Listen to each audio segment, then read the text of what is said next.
Well, hello there, and welcome to another lesson. So we are going to be continuing Project 3.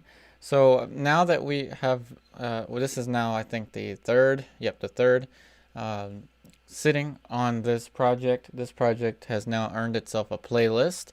So I'm going to be making a playlist for Project 3 now. And first of all, I want to start off by, congratulating everyone for their amazing submissions for this week's virtual classroom. Wonderful, wonderful work, everyone. You should be very proud of all of your artwork. Um, and I should also apologize to Ake, if I can pronounce your name properly. Somehow I missed your email from September 5th, so I apologize. So you are working on the pearl earring as well, and you actually started it before I did. I think you started it before I did, so apologize for that. Definitely will be having your image in the next virtual classroom. So remember, this is a pre-recorded video if you're watching this in the $10 online class / mentorship tier. Just remember that this is streamed, these lessons are streamed 9 a.m. Eastern Standard Time, meaning you can just, ask Siri or Google, what time is it? What is 9 a.m. in Maryland, United States, or just, United States. So these are filmed live Monday morning, 9 a.m., same time Wednesday morning and Saturday morning. Once the stream is ended, the footage is available for all online students to see. So you have access to all of the footage, just to make that clear. So now this is going to be the continuation of the underpainting. So I'm going to be using the same colors, and I'm still not going to be using medium just yet. So I'm going to use, again, Alkyd, Griffin Alkyd fast drying. Now you do not have to use these colors. If you're using, if you're listening, if you're using flake white and French umber, that's even a better combination than what I'm using. I'm using these colors because they dry extremely fast, and because I really don't want to run out of my French umber just yet. As you can see, I use a lot of it. And another reason I'm using black and white is just because in the Vermeer itself, I just find that having done this painting before, I found that having a fully finished grisaille, whether it's in black and white or whichever, is one of the most useful things that you can have. So let's go ahead and get started now. I'm going to be using the same old brush. This is the Egbert size 12 Princeton Catalyst Polytip Bristle, which, by the way, if you have any questions about the materials, please feel free to message me. I do have a previous post for the start of Project 2 that has information on which materials and oil paints I recommend. There's even a video associated with which materials that I recommend. So definitely going to be putting that now in my the emails that I send out to everyone. The welcome email to new patrons, new online students. So that will definitely be added now to the messages. So to anyone watching live, please feel free to ask me any questions. And again, Kathy, if you're here, the combination of the French umber and the flake white is a really good combo. So definitely proud of you for having those colors. And remember, French umber is the Rublev French umber that I use for pretty much every other painting is actually raw umber. It's the same pigment. They just call it French umber, but it's very high quality. And I'm starting off right now with another layer in the background. I'm going to quickly, however, switch to a smaller brush as we are now starting to increase the specificity. So smaller brush means more specificity. Not always, but in this case it does. So I have to push the corner of the eye inwards. And working in this manner is going to cause me some difficulty with edges. So I just have to be cautious that the edges may end up getting a little too sharp. But what I want is the most specificity I can possibly get. And if anyone saw the public live stream, the last one I did, I kind of bombed it just because, or the painting, just because I didn't really spend time with a monochromatic underpainting. And yeah, you know, I have a lot of experience with portrait painting, and without a proper grisaille, I can still bomb a painting pretty bad. So that's always something.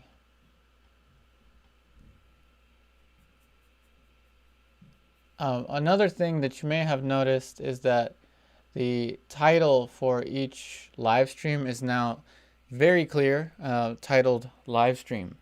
So once the live stream is over, I noticed that the link is the same. So I will be just editing the post so that all students have access to the pre-recorded video. So hopefully that clears up any more confusion about that. And again, if you're watching live, please feel free to ask anything.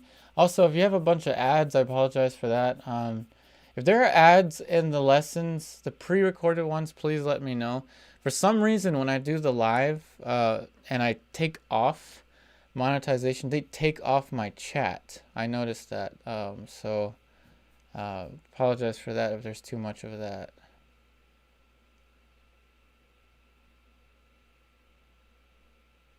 So now we're going in with a smaller brush and really trying to draw the contour for the side of the face. See, now whereas this was quite vague, now I'm going to start to make it more specific.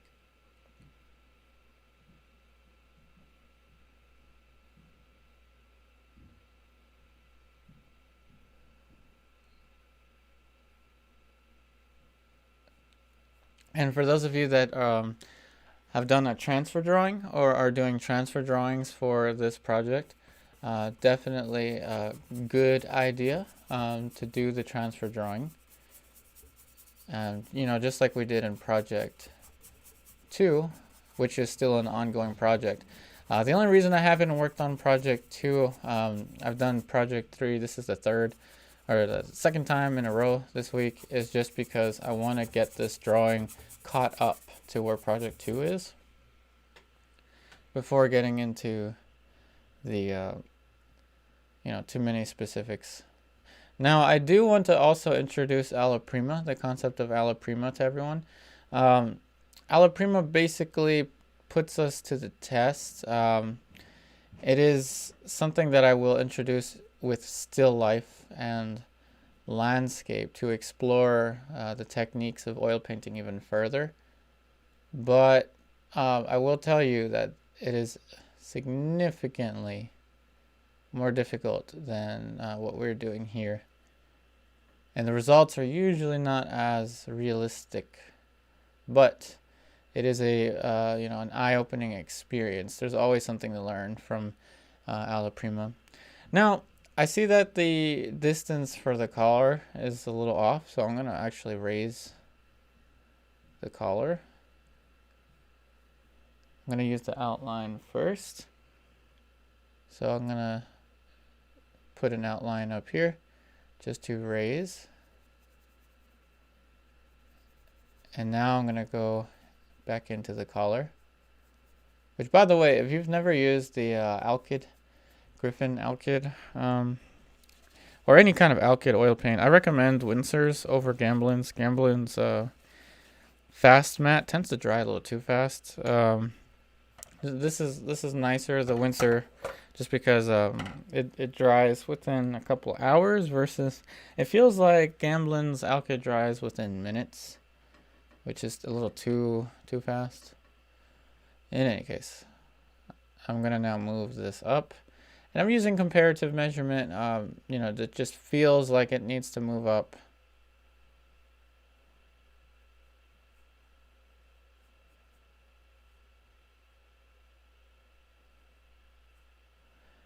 And then of course I'm gonna have to move this up accordingly. So now that feels a little closer to me, so let's go ahead and move the other part up.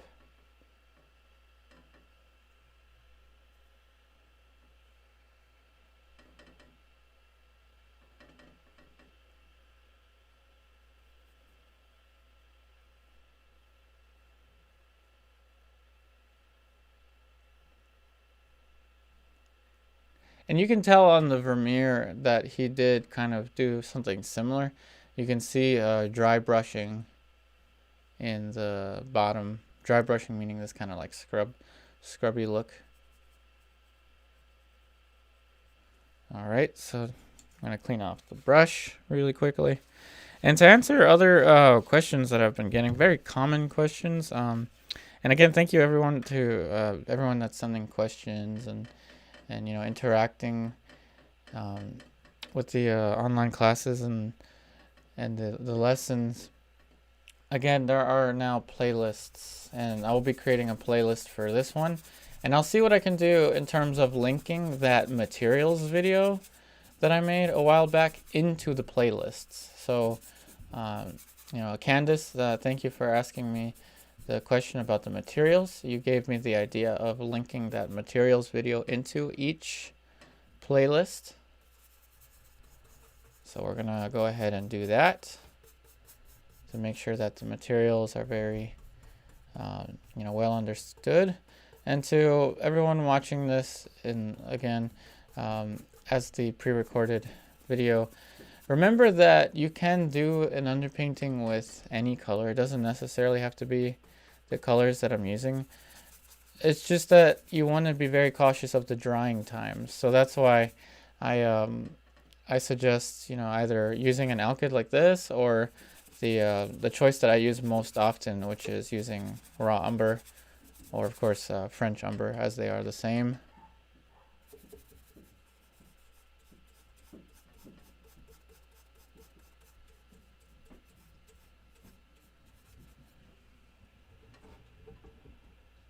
I'm gonna try to hopefully not drop the painting here.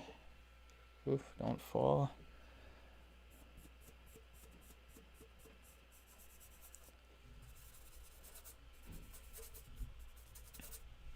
And what I want is to build a very smooth surface. I'm working on a panel. I suggest panels all the way. I definitely, I'm kind of keeping something back from the public. I have ordered and I'm preparing aluminum panels to paint on. So you're the first ones to know that I actually have aluminum panels now. I haven't used them yet, but I'm oil priming one, and then I'm acrylic priming the other. So I'm kind of testing them out. So you'll hear more about those in a future behind the scenes for sure. But definitely trying to build the surface on this painting as smooth as I possibly can.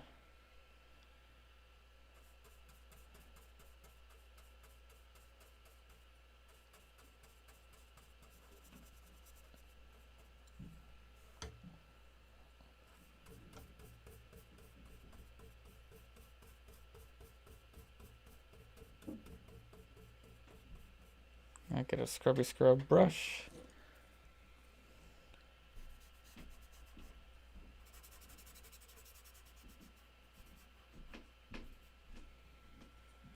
Now I suspect Vermeer spent longer than we think he would have spent on this painting. Just looking at how careful everything has been painted, nothing has been left to chance with this painting, and I wouldn't be surprised if he did use a transfer drawing. Though, as we know, there's a lot of debate between art conservationists on exactly how he painted. The least thing I believe is that he used the camera obscura. That seems to be a very popular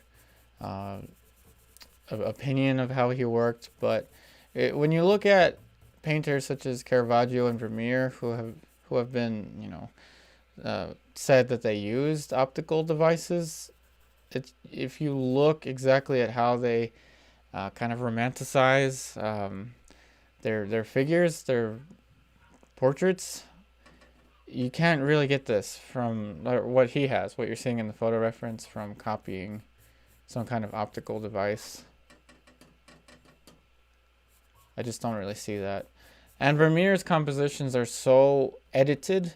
There's so much editing going on in Vermeer's compositions that there's no way, it just doesn't make sense to copy from a some kind of optical device just to go and change it. But again, we can never really know how he did that. Hey, Kathy, what ratio spike lavender to paint do you use on your background?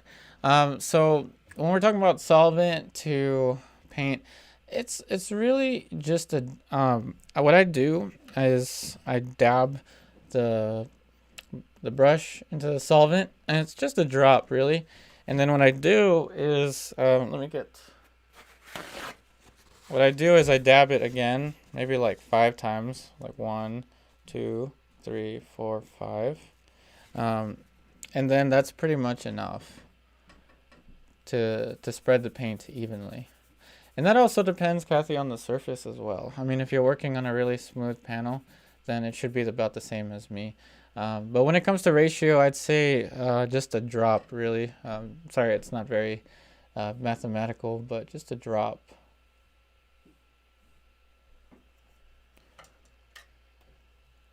So now I'm going to go ahead and actually change the camera angle for you because I'm going to probably spend a lot of time here drawing.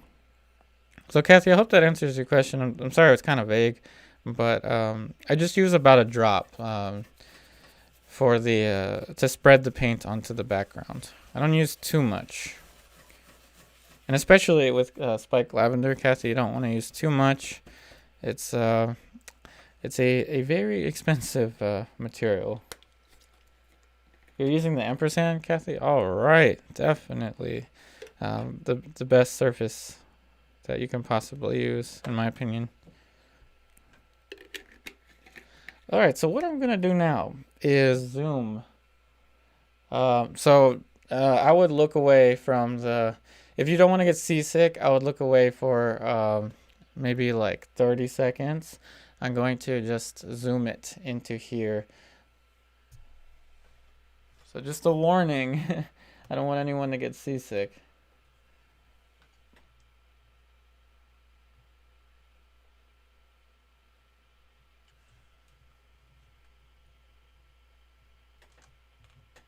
Ooh, here comes the motion of the camera. I apologize, it's mainly my tripod that makes that noise. Now I just need to make sure that we are in focus.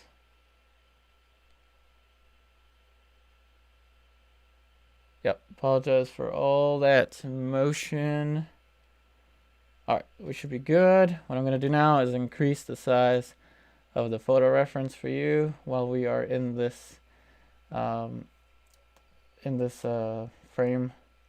Okay, photo reference has been increased and we have zoomed into the face.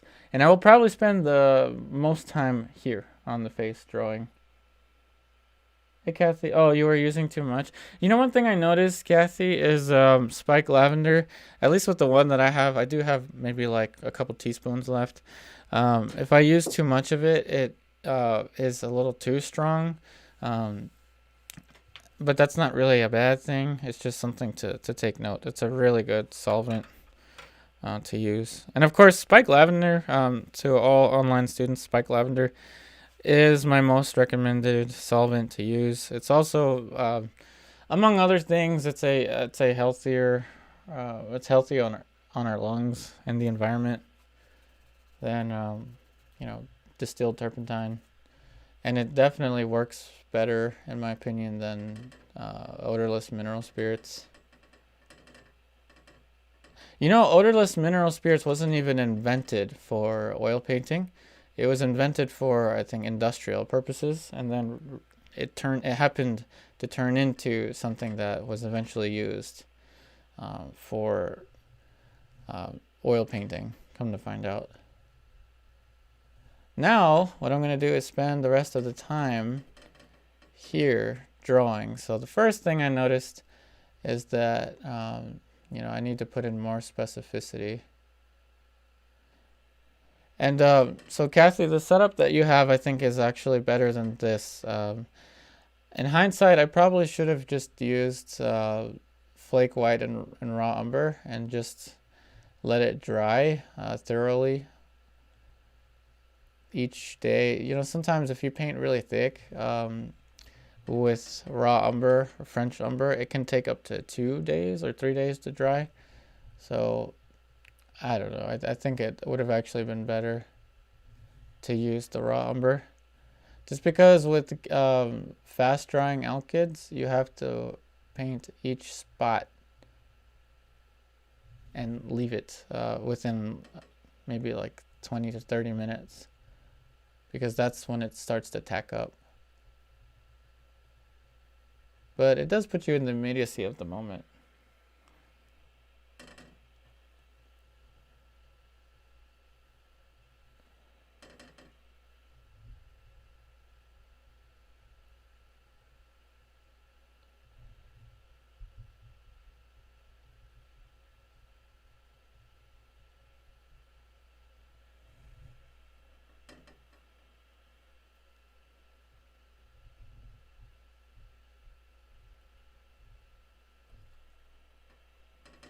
So basically, this underpainting is going to be taken much further than any of the previous underpaintings.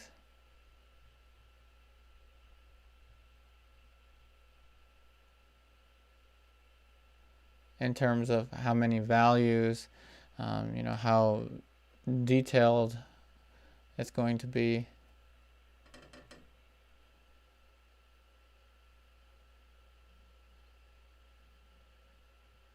So a little bit darker than need be at first. This is a very difficult part for the eye, and I wish, having done this, I wish I had done this with the, or as I'm painting this now, I wish I had done this with the Velasquez in the public live stream. Again, if anyone hasn't seen that one's pretty funny. I bombed that one because I skipped this step and I went into color and the background and everything, and I just bombed it. And it was pretty funny. So that's what happens when you don't have if you skip any steps. Things can go a little bit hectic.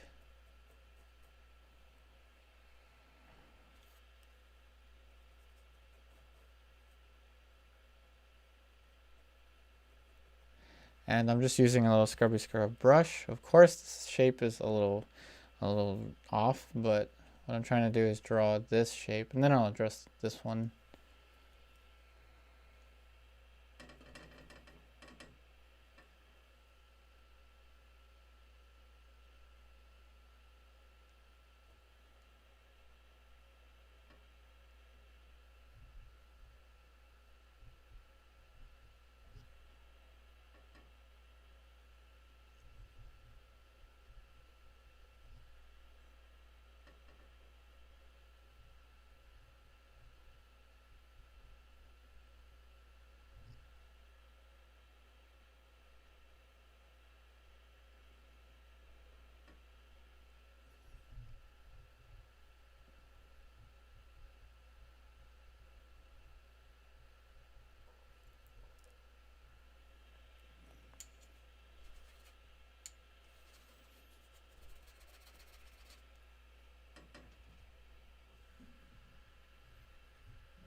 So again, just pretty much a drop of solvent is what I needed for this dark.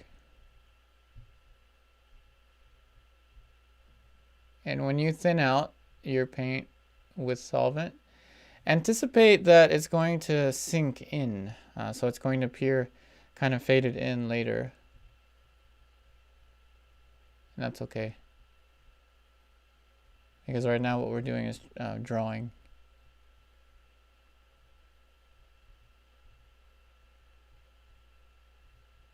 So this is going to be pretty much as delicate as an underpainting can possibly get.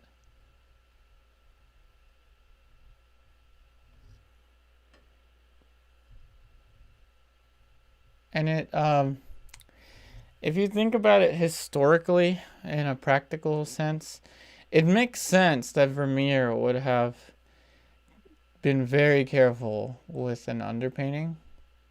You know why? Because back then, and this is speculation.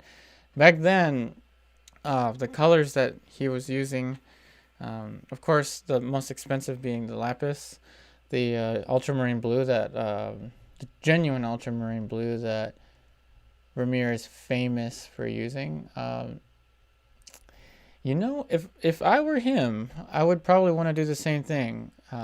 Just because the colors for the underpainting are so much cheaper back then, even from my understanding.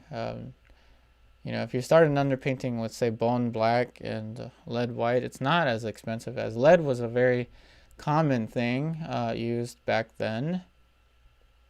And then afterwards, kind of putting in the more expensive materials makes sense. So you don't end up wasting too much of your more expensive materials. I speculate, we can't really know for sure. But it makes sense that Vermeer would have possibly thought that way.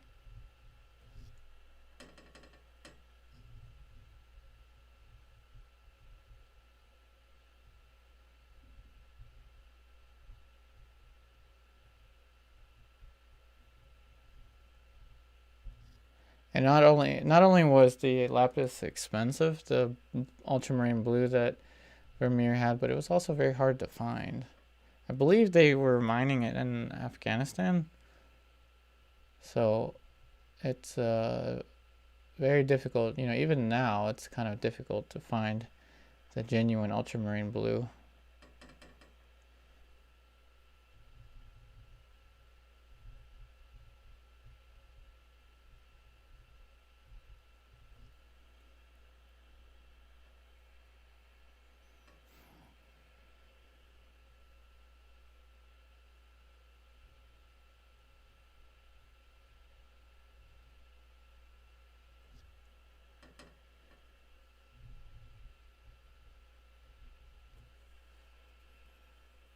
I get the scrubby brush.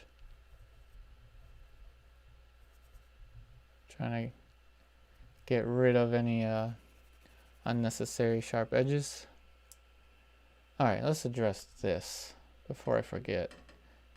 You really want to pay attention to the light and shadow shape with the Vermeer.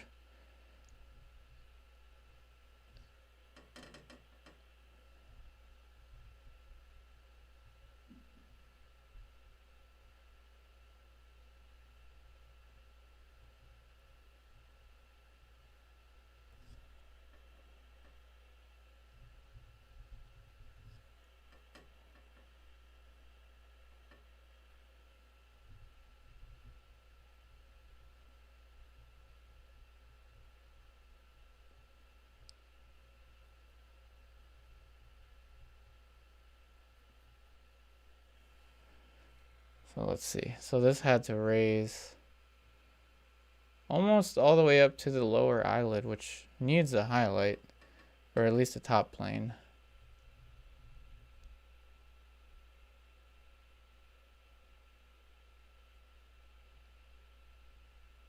So hopefully that photo reference helps, having zoomed into it.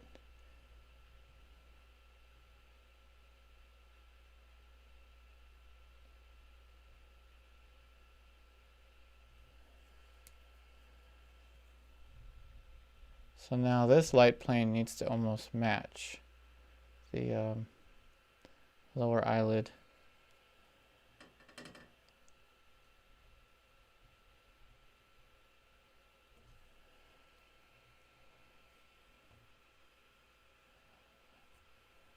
So about there.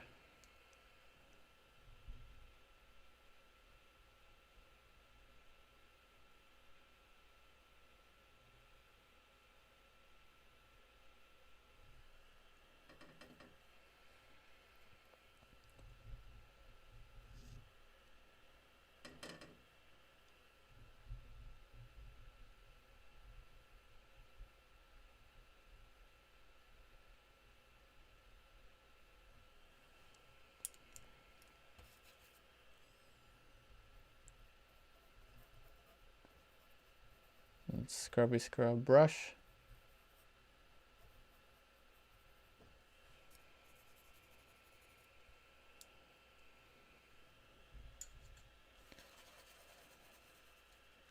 And now, of course, I need more specificity on the other eye as well. So I'll start off again, a drop, just a drop really.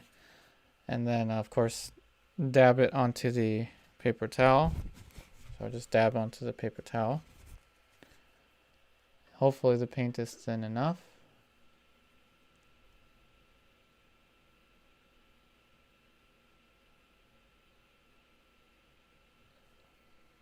So I'll start with the pupil.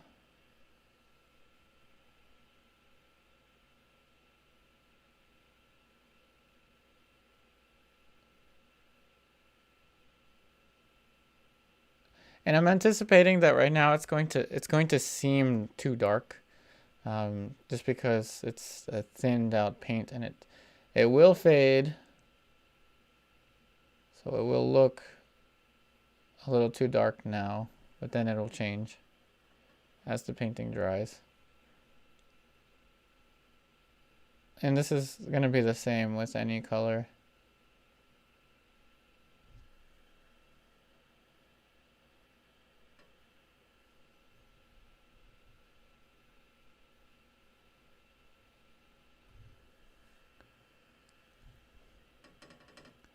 So one value lighter.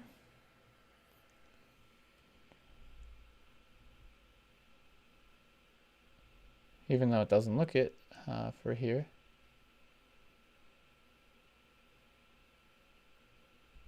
And now I really want to describe how the eye kind of turns away. So the eyelid, that is.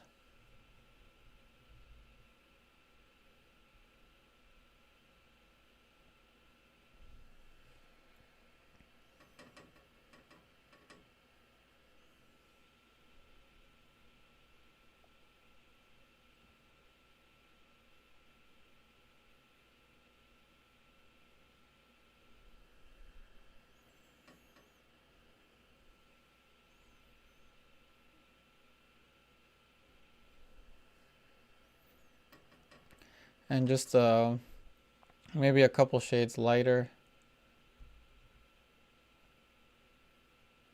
for this halftone. Now it can potentially be too dark, so it's better to err on the side of caution with this halftone.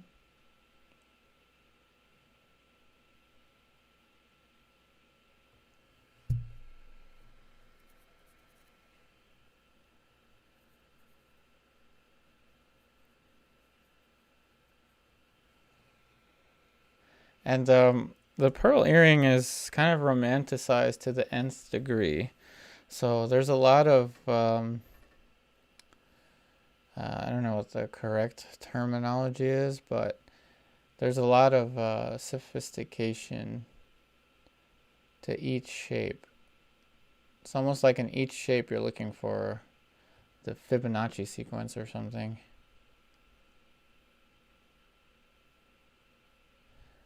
Everything is so idealized.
All right, so now I've noticed that the eye, or the model's right eye, meaning the eye to the left, is very oddly meeting the side of the background.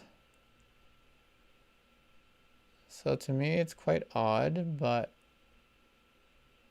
I'm going to paint it or draw it as I see it.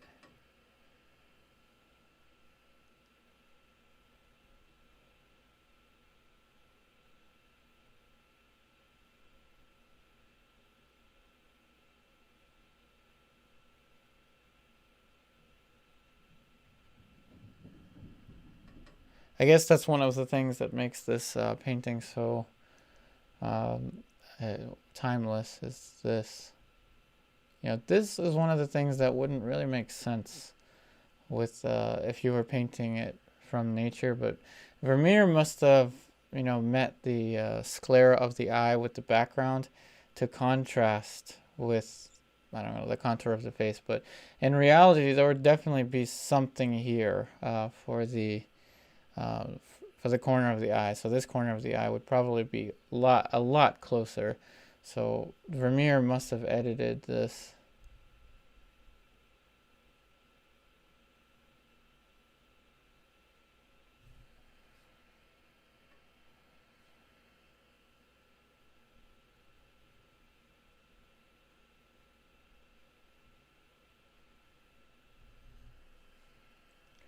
And now we'll go ahead and adjust the background edge. I'm going to change brushes for that. You'll see why in a second.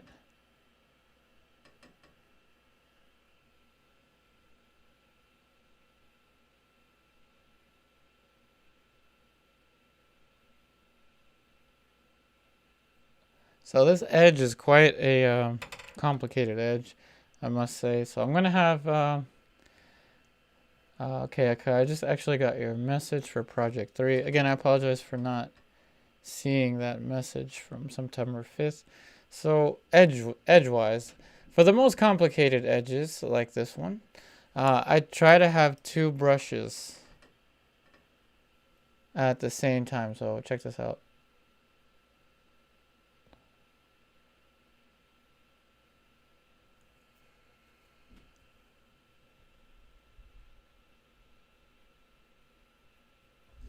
Oh, well, assuming that I have the right value, which I still don't.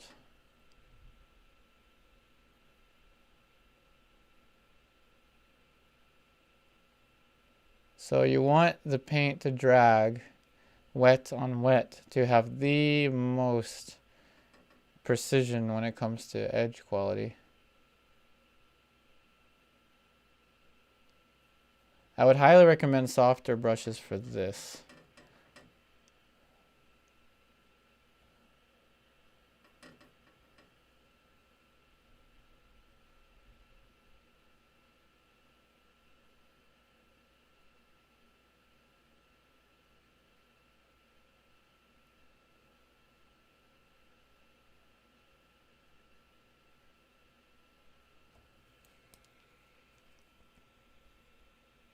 So wet on wet.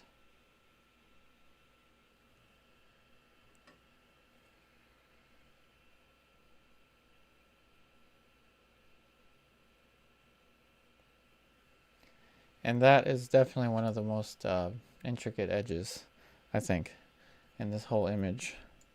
So I'm going to have a softer touch here. As you notice, if you zoom into the Vermeer, that it's much softer here.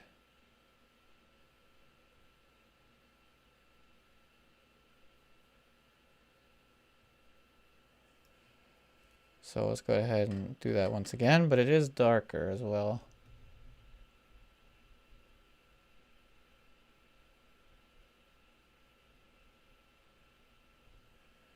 So wet on wet.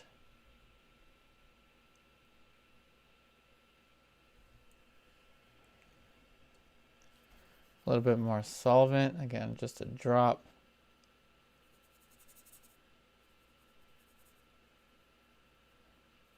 And this, of course, should sink in.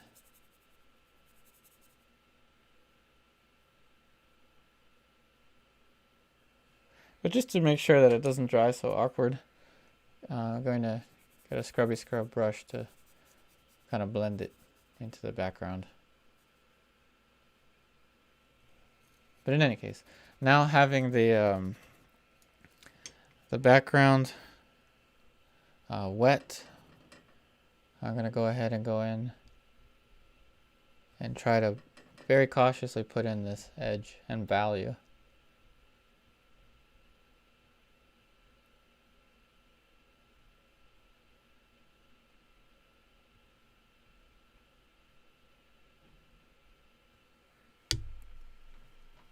And again, it almost looks like a sculpture in terms of how intricate every little nuance is here.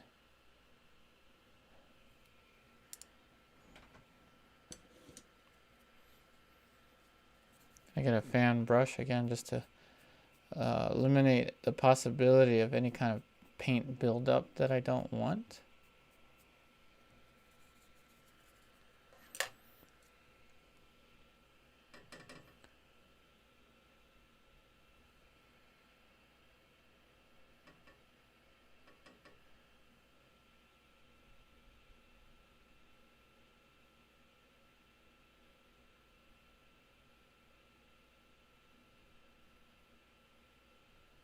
And of course it gets darker towards the concavity of the eye socket.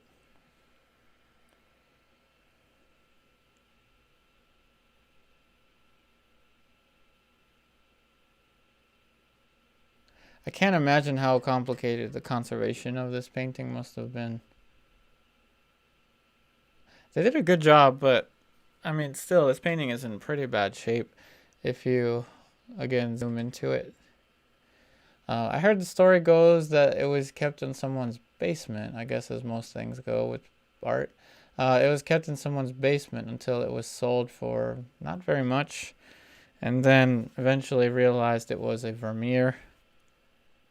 It'd be interesting to look at a documentary of that.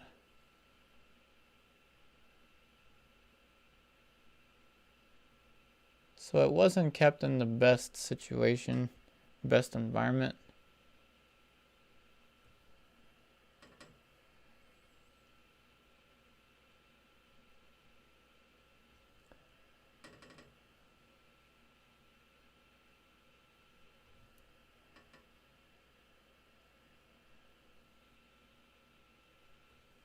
I get the scrubby scrub.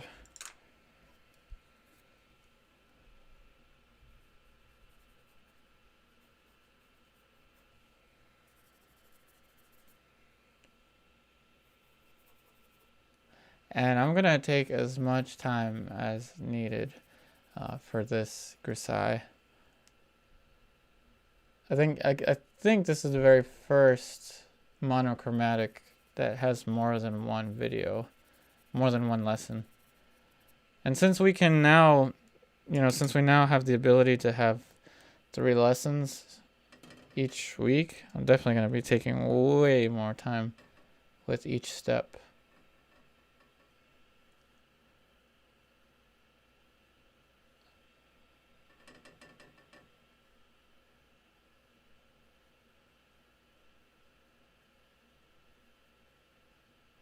So I'm just pushing the depth, the concavity of the eye socket there.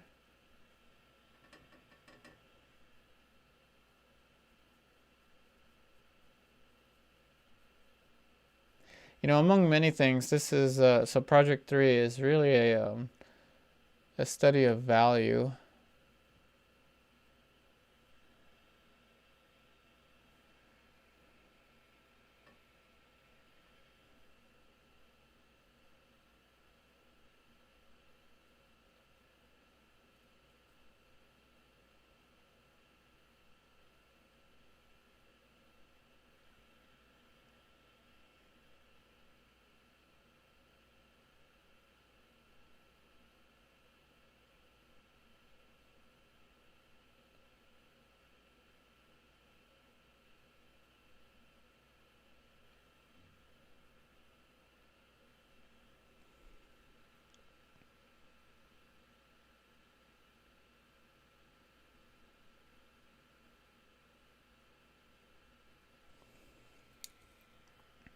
All right, so now I'm gonna get the scrubby scrub brush again. So I put way more than I needed. So what I'm gonna do is utilize the scrubby scrub brush to eliminate sharp edges.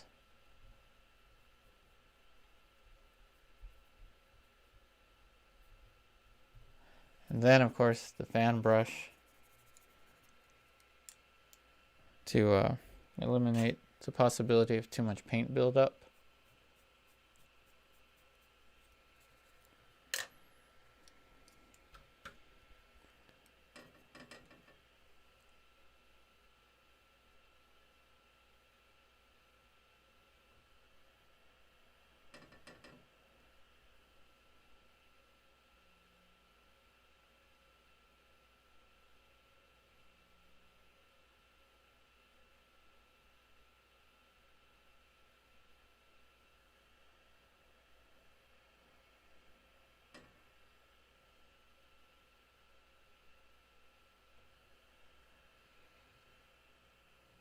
Among other things, those of us here in the US, here in the East Coast, it's so nice that it is now fall.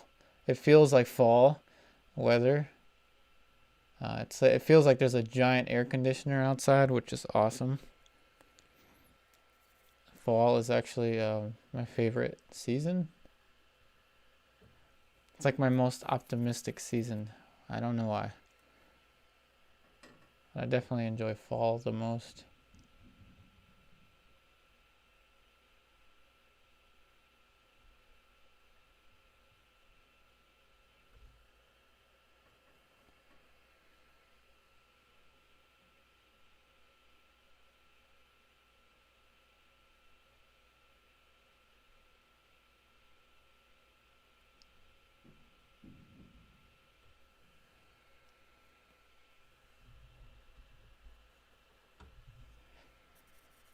And at a certain point, the underpainting is going to demand color. So once we get it to a certain point where it's the only thing left is color, that's going to be a good place. Not sure if we'll get there with this one. Some hair in the corner here. Whoops. And it's back. Okay. Gotta keep the painting surface clean.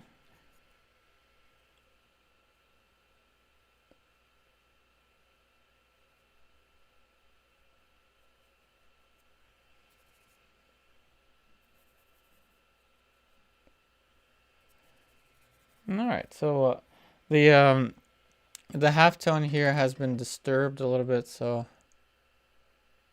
I'm gonna try to fill that in, but it's not, as long as the shadow shape is well defined, it shouldn't be an issue.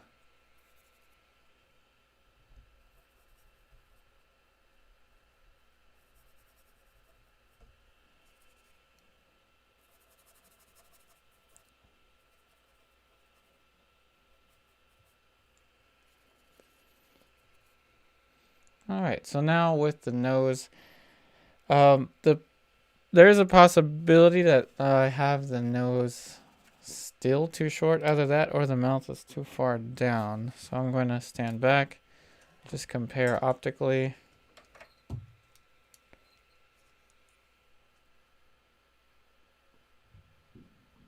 Now optically, I don't think that this is an issue.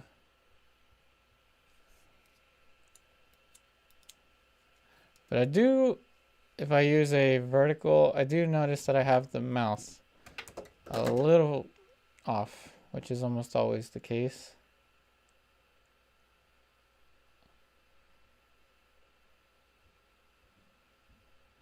I think I can move it perhaps a width of a brush to the right.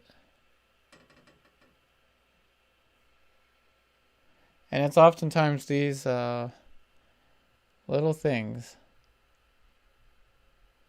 that are the hardest to spot if we're working with color at the same time, because it can complicate the situation.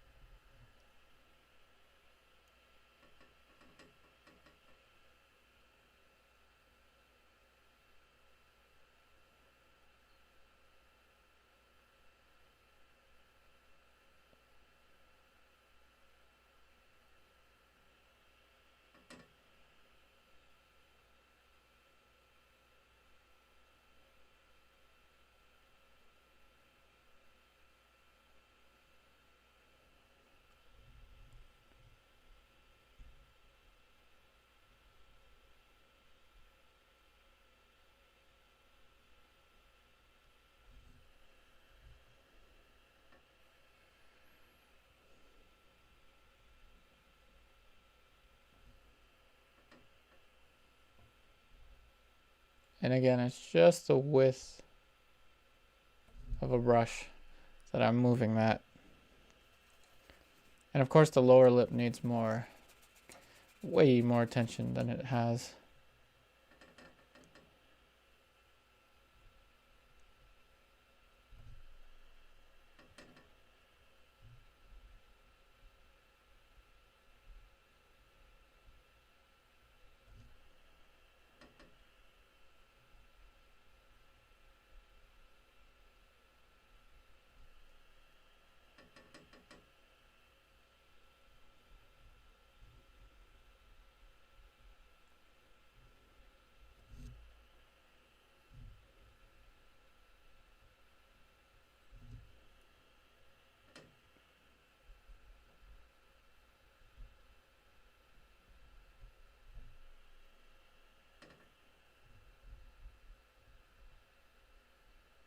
There really isn't, to my knowledge, a portrait painting quite as ominous as this one. There's so much mystery to every brush stroke, to every shape, that is.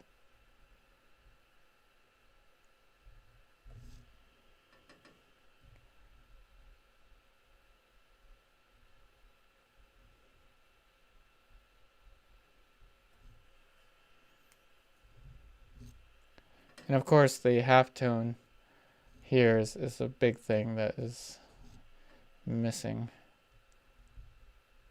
I'm going to start off with the shadow first though.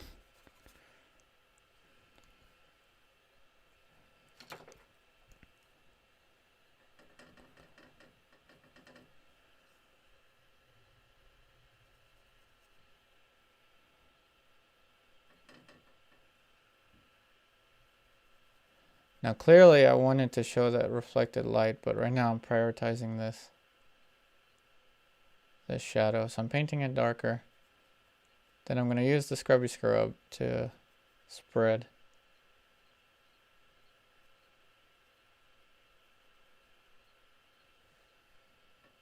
Whoops.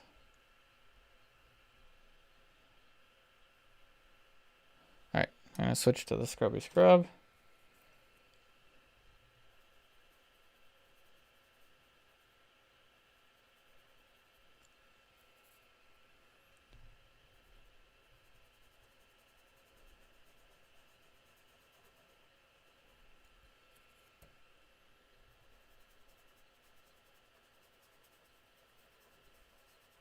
And I'm doing this a lot because I do not want a sharp edge in the face.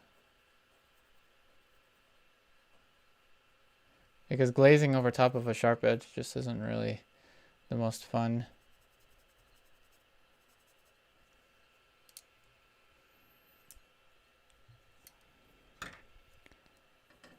So again, this is a very delicate area. The value is going to be dark but lighter than the lips.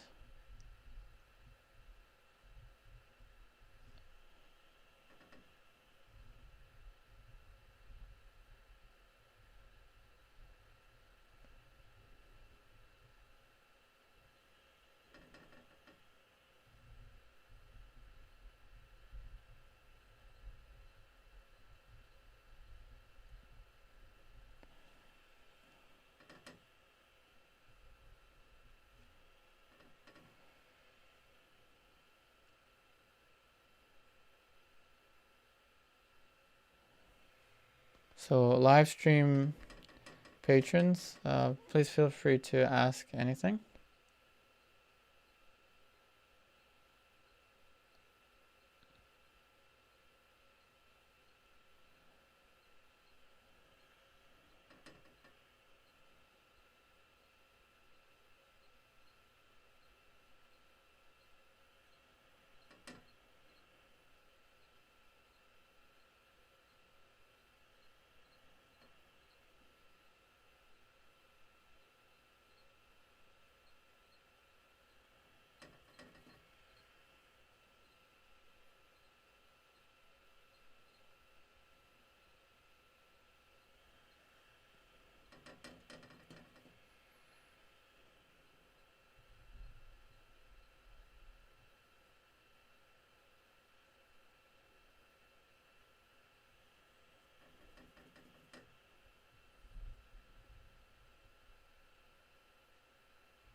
As you can see, this is immensely complex. The side of the mouth.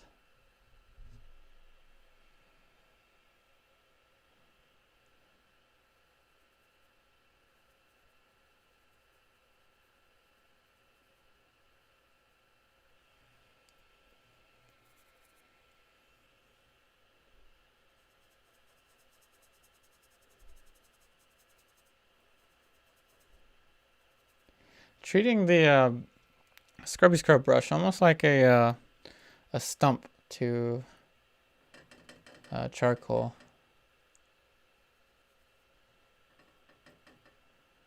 As you would treat a stump to vine or nitrum charcoal.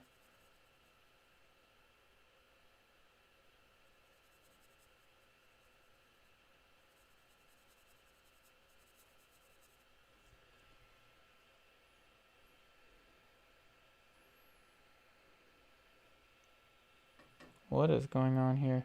So I really hope that there hasn't been any loss in connection. It seems that my software has frozen.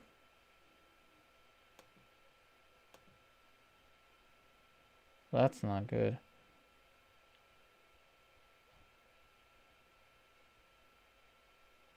That's a problem. Okay, this is bad. Okay, this is very bad. I hope that the my encoder is still recording this. So for everyone watching this in the future, just take note that there was some technical difficulty. I was wondering why I wasn't getting any comments from the live stream audience. What has happened here?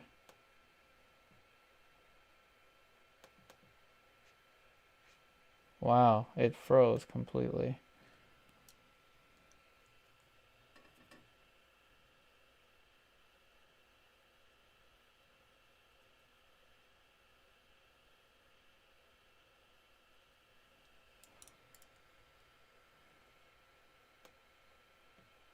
I'm wondering if I should even keep painting. That's not good.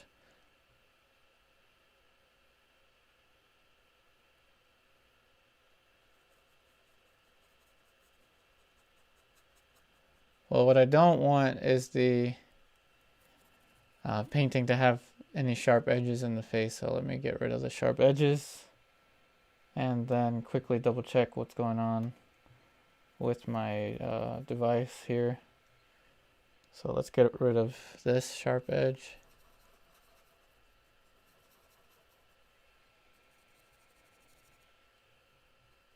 I'm going to quickly message the live stream patrons that were watching the stream before it froze. That's the first time it's actually frozen like that.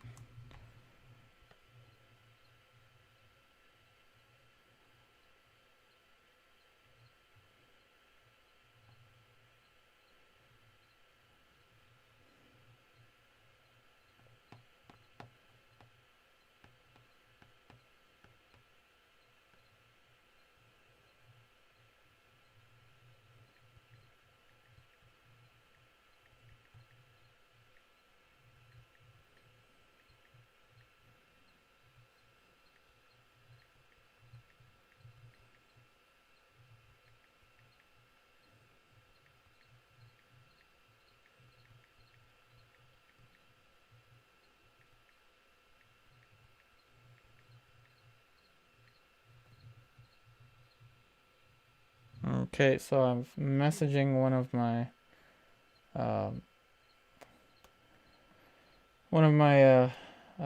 the live stream tier patrons that was in the audience. So while they get back to me, hopefully they can get back to me. I'm going to go ahead and still soften. But it appears that this is, on my screen, it's completely frozen.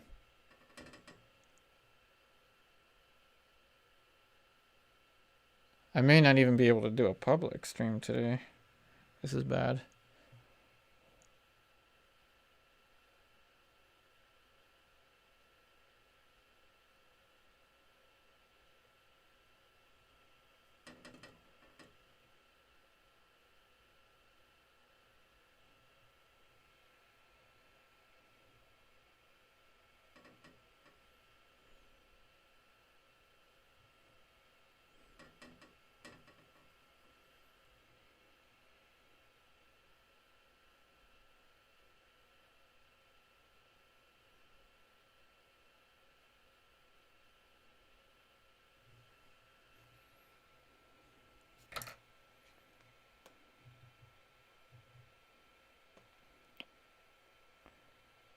That is not good.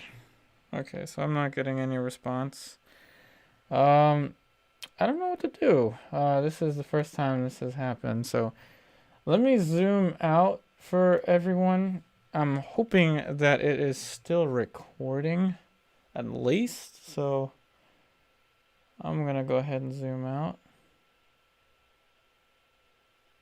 Again, I apologize for the technical difficulties. Today is actually worse than any previous day. Okay, almost there. All right, so now the underpainting has way more specificity. Not quite completely there. I would like to keep working on this, but I may have to do probably even a third underpainting session simply because I've been cut off of my editor. Okay, this is very bad.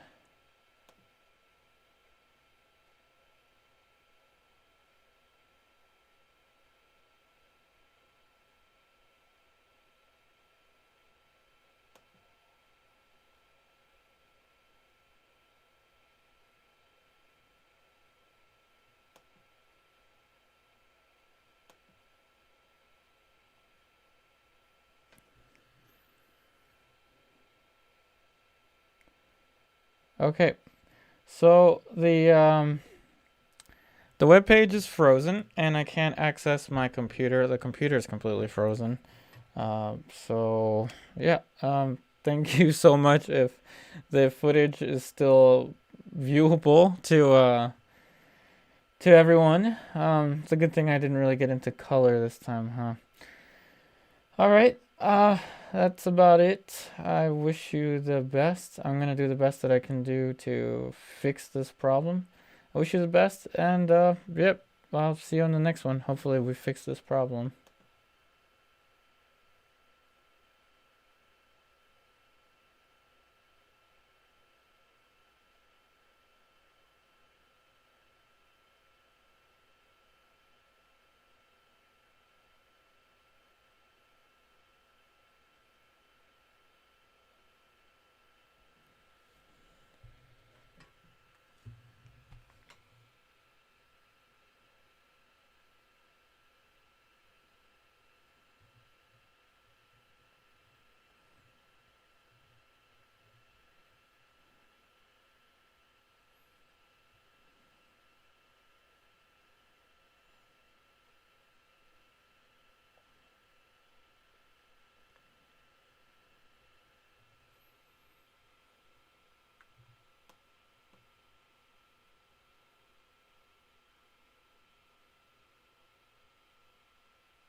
All right, so I apologize for however many minutes has gone by. I see now that Okay, so I see now that the stream is back. That was the weirdest thing ever. So, I'm going to... Okay, I'm going to double check. Is anyone still there?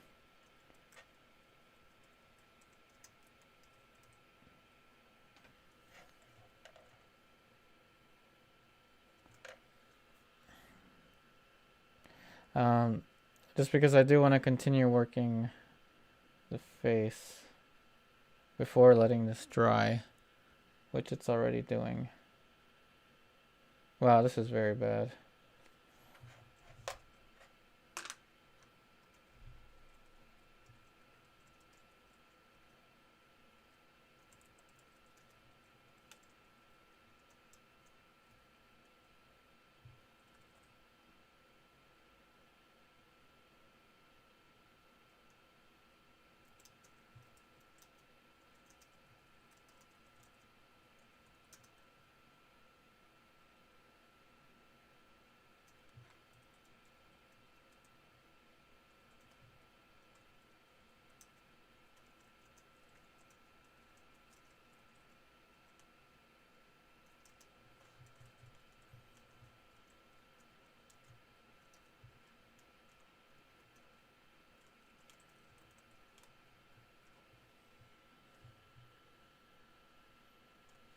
Alrighty, so Kathy, thanks for sticking by.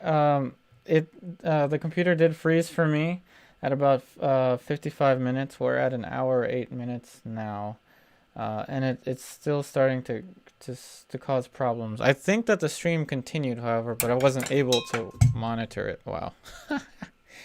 Well, in any case, I hope that enough of the footage is available for everyone. Hey, Kathy. Yeah, I don't know what happened with my computer, but there was too much trouble. Too much trouble.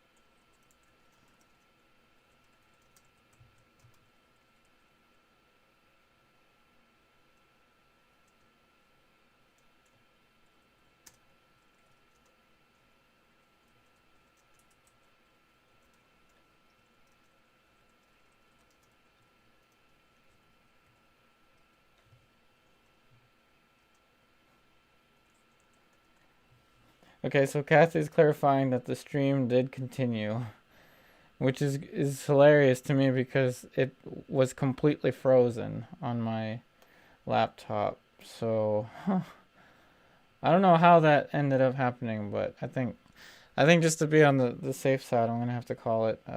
So apologize for that. I'm gonna see what I can do about the live streaming setup, everyone. So everyone watching this as a pre-recorded video, I'm going to write something that you can stop watching it at 55 minutes. So again, thank you so much, Kathy. So everyone, shout out to Kathy for sticking with me throughout this technological issue, which I have no clue what happened with it. You can hear the air conditioner in the keyboard. That air conditioner is my computer, actually. I don't have an air conditioner right now because it's cold. So there's something definitely wrong with my computer. It has never been, it hasn't done this before. It's like running really hot. Yeah, Kathy. Yeah, thank you so much. Thank you so much for watching. And everyone watching this after the fact, I will, let you know at 55 minutes to stop watching. And my computer has potentially broken because it's making a really weird noise. So see you on the next one.